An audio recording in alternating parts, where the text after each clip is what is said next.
Alam niyo ba mga kababayan na itong si Erwin Tulfo ay na-declare na pala na persona non grata dito sa City of Dapitan. Part ito ng Zamboanga del Norte at ang City of Dapitan ay tinatawag na the Shrine City of the Philippines. At bakit nga ba famous ang City of Dapitan? Dapitan City is rich in historical treasure. Dr. Jose Rizal, our national hero, spent 4 years in exile in the city while established the city's identity as a unique and historical place in the Philippines. So tumira pala dito ang ating bayani mga kababayan, no? Ngayon, ano ba ang persona non grata? Ang persona non grata ay a Latin phrase meaning unwelcome person. Sa legal term naman ay prohibit this state of prohibiting a diplomat from entering the country as a diplomat or censoring a diplomat already resident in the country for conduct unbecoming of the status of a diplomat. So unwelcome pala dito si Erwin Tulfo. Ano pang ginawa mo dito, Erwin Tulfo kasi? Ano ba ang mas iba pang term ng ng persona non grata?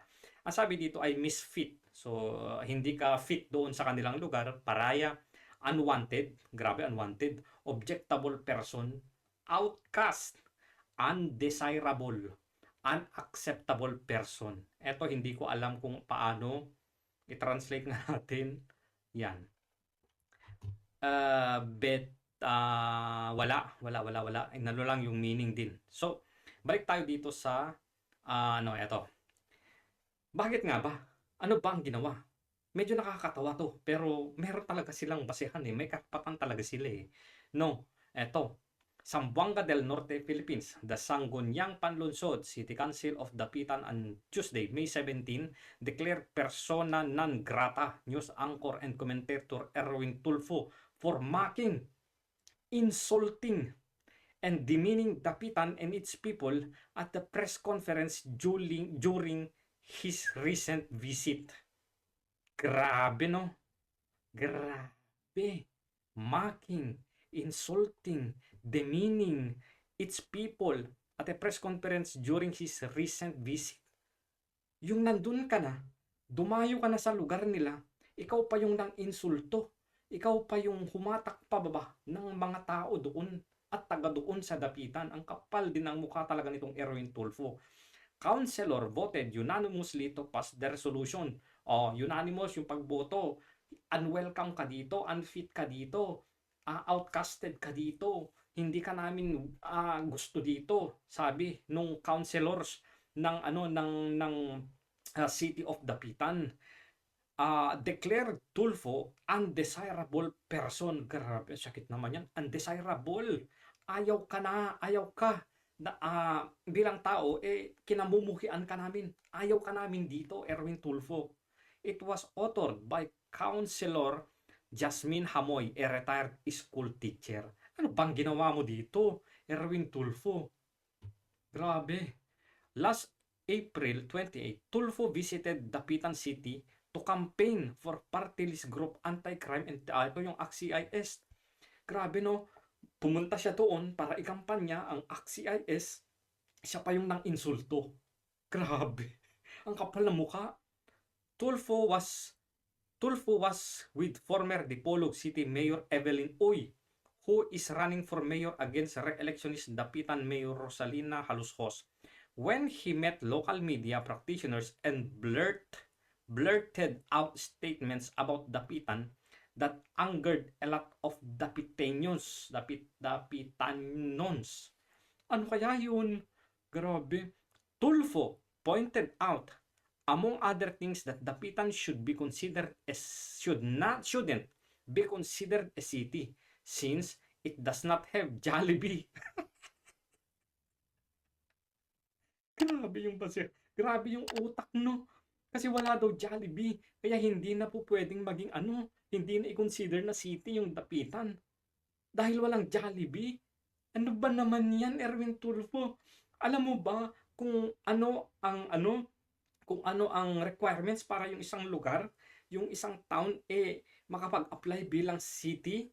Ang alam ko dyan ay unang-una yung population at pangalawa na dapat i-consider nila ay yung era, yung yung IRA, ano ba yun, yung internal revenue nila, yung collection ng tax nila. Dapat meron silang mamit na ganun. Ano ba naman yan?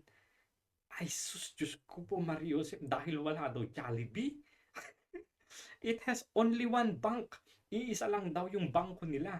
Eh hindi naman yan yung ano, requirements para maging city yung isang lugar eh. Grabe si Erwin Tulfo. And that the only business establishment here is Dakak Park and Beach Resort.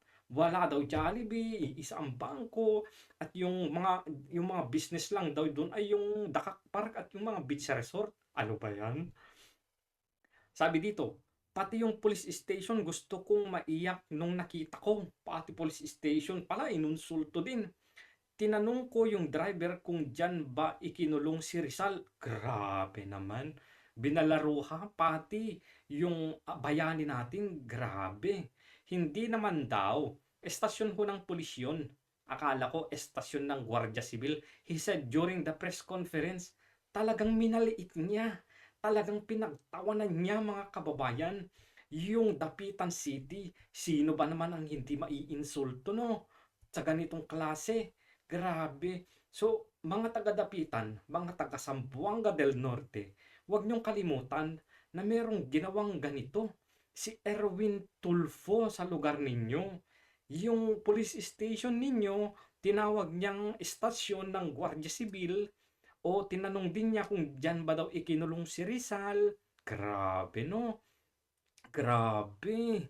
Tapos ano, grabe natawa talaga ako guys dahil sa ano, dahil sa Jollibee. Ano ba naman yan? I-search nga natin. Ano ba kasi yung mga basic requirement mga kababayan para maging city yung isang lugar? Yung isang municipality o yung isang town. Sabi dito, a municipality or a cluster of barangays may be converted into a component city if it has an average annual income of at least 100 million. O di ba? Yan yung sinasabi ko kanina na ano na requirement yung IRA. If it has an average annual income of at least 100 million in the last 2 consecutive years pala. So, dapat dalawang sunod na taon, 100 million yung income annual income ng isang municipality based on 2,000 constant prices and either a population of at least 150,000. Yan sinasabi ko kanina.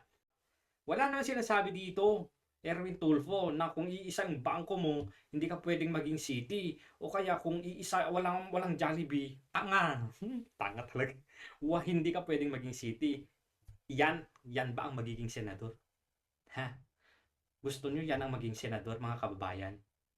So tanong, itong ganitong klase ng utak ni Erwin Tulfo, karapat dapat ba siyang maging senador? Sige nga. Sige nga mga kababayan. Sagutin nyo nga. So, meron na palang ganito na issue si Erwin Tulfo, napakababaw. Napakababaw ng utak talaga nito. Yung utak nito, hindi mo alam kung sabog-sabog. Makapuna lang. Kahit naman na yung lumalabas sa kanyang bungaan, ha? Eh, wala namang katuturan.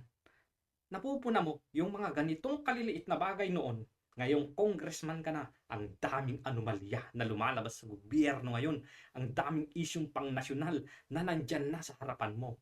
Pero bakit bulag na bulag ka sa magkaanong dahilan?